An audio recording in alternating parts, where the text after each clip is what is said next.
新亞研究所呢係1953年錢穆先生創立嘅。錢先生有個睇法，教育唔能夠停留喺技術嘅訓練，應該有更加深層次嘅追求。我哋知道思想獨立、學術自由係非常重要嘅。新亞研究所咧，俾教師有更加多嘅空間可以自我發揮。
佢絕大部分嘅課程其實都係喺公餘時間上堂嘅時候，亦都非常之互動啦，有問有答啦。我諗呢樣都兼顧到其實好多我哋呢啲學生本身冇個根底，會有特別多嘅問題。教授亦都非常之有耐性咁樣同我哋講解。咁我會覺得各樣嘢加起上嚟，其實係非常之適合我哋呢啲在職人士去修讀嘅。咁我都了解到新亞研究所其實係喺香港嚟講咧，係文史哲研究嘅大本營。如果我冇嚟過新亞研究所學習，我會話我會對中國文化喺精神層面嘅認識絕對冇咁深厚。喺嗰一刻佢未必幫到你，但喺長遠佢培養咗你思維嘅訓練，而呢個思維嘅訓練對你將來諗嘢或者做嘢係會有非常非常大嘅幫助。我以前一直都以為思想係思想，你諗乜還你諗乜，但係歷史就係歷史，係兩樣好唔同嘅嘢嚟嘅。但我發覺原來其實歷史同思想之間係會互相影響嘅。咁呢樣嘢係我讀完呢個課程先好深刻咁領會到嘅咯。我哋有開設好多公共講堂、佛學研究啦、國學專修科等等。由於我哋嘅講者咧，多數係相關學科嘅專家，譬如電影史就由電影史嘅專家嚟到教，可以吸引到不同興趣嘅人士嚟到求學問道。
這首短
會慘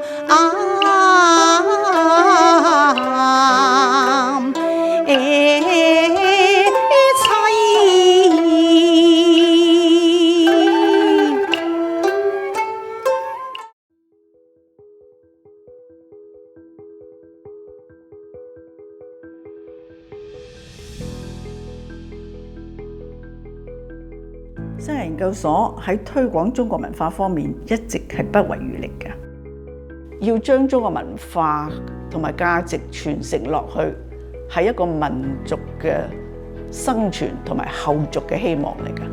作為一個教育工作者，面對幾困難嘅環境，我哋都會堅持呢一種使命嘅。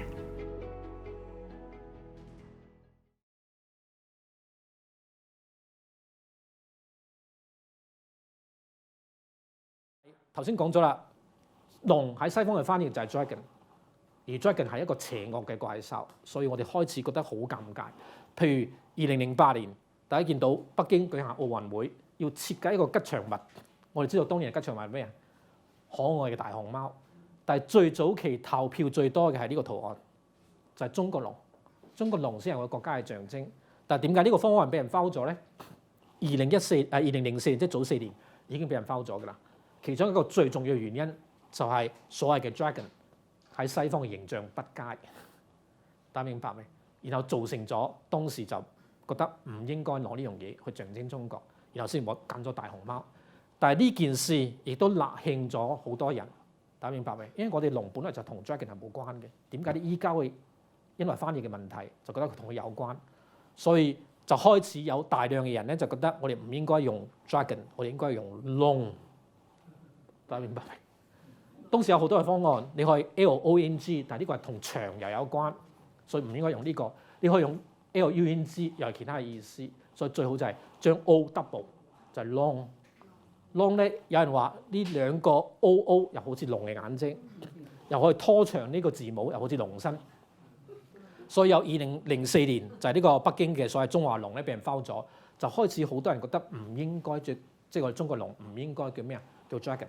應該叫 long， 然後依家越嚟越多咧唔同嘅説法，咁啊甚至揾到最早期1874年，咁啊廣東嘅海關有個炮艇就叫飛龍號，但係飛龍號嘅英文叫飛 long， 唔係 flying dragon， 大家明白未？所以呢個係 long， 所以依家好多人揾緊就係我哋最早嘅翻譯，實際上已經有 long 呢個概念，咁啊更加唔使講偉大李小龍，其實李小龍 Bruce。都係 LOON， 咁啊唔使講李顯龍，李顯龍係李，大家見到係李顯龍，所以依家內地，如果大家留意內地官方，甚至今年有機會叫 Year of the Long， 就唔係 Year of the Dragon。咁啊，所以呢個就係近幾年嘅爭拗啦，就究竟我哋點樣去翻譯中國嘅龍呢個概念？咁我個人係冇乜意見嘅，因為我覺得。其實你嘅翻譯成龍又好，人哋對你印象差，龍都係差嘅。咁啊，倒轉過嚟，你翻譯成 dragon， 人哋對你印象好。譬如明朝，我哋清朝嘅早期，佢哋嘅 dragon 嗰我哋 Chinese Dragon 係好嘅，係正面嘅，又冇乜所謂。但係當然呢個係一件好事，即係我哋唔需要即係個話事權都俾人哋，呢個係一件好事。但係翻嚟食乜嘢個劇冇乜所謂。